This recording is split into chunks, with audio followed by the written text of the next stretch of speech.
Cedar City man faces felonies after road rage incident. Man accused of DUI in crash that injured a passenger. And Washington skywatchers capture colorful phenomenon. You're watching St. George News at 5. Good afternoon, I'm Amy Bennett. 46-year-old Jason Stolworthy of Cedar City was booked into jail and faces multiple felony charges stemming from a road rage incident on Wednesday. It was reported that two males, one in a car and another on a motorcycle, were involved in an altercation. It was further reported that the motorcycle was aggressively following the other vehicle. The two men eventually came to a stop when the rider of the motorcycle was seen pulling a gun out. The car driver reportedly sustained a gunshot wound to the upper chest, but is expected to make a full recovery. Stolworthy is currently being held without bail in Iron County Jail. 21-year-old Jefferson Vinjago Solares of St. George was arrested and booked into jail for suspected DUI late Sunday night following a rollover crash on Red Hills Parkway that left one passenger seriously injured.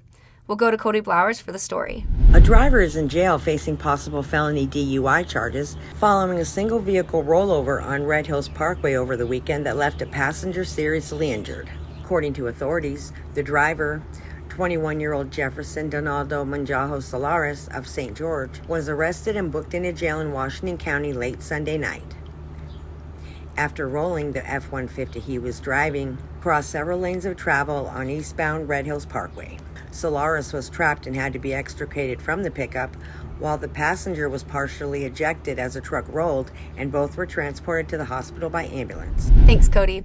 On Sunday, a couple of self-admitted skywatchers saw something in the skies above Washington Fields that they had never seen before, a band of prism colors. Here's Chris Reed for more on this phenomenon.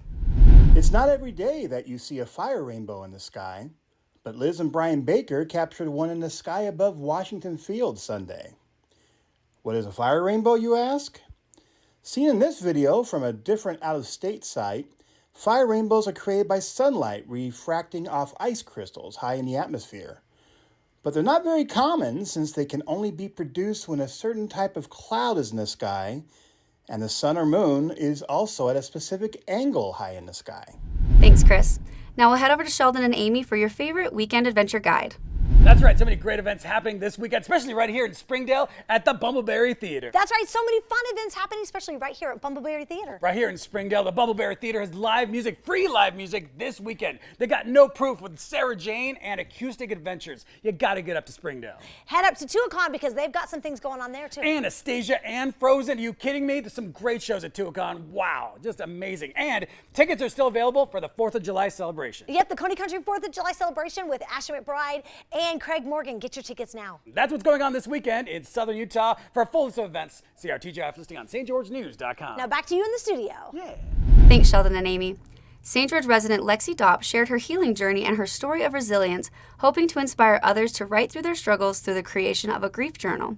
Here's Jessie Bang for more on the story.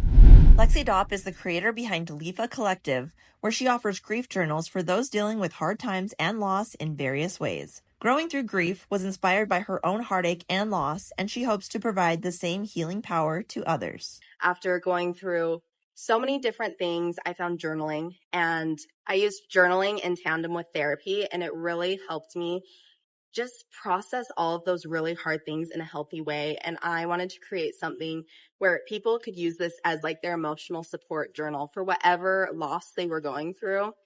Because grief is an emotion that we experience way more than we think. It's not just for death. It could be for job loss. It could be for divorce. It could be for a change in family dynamics.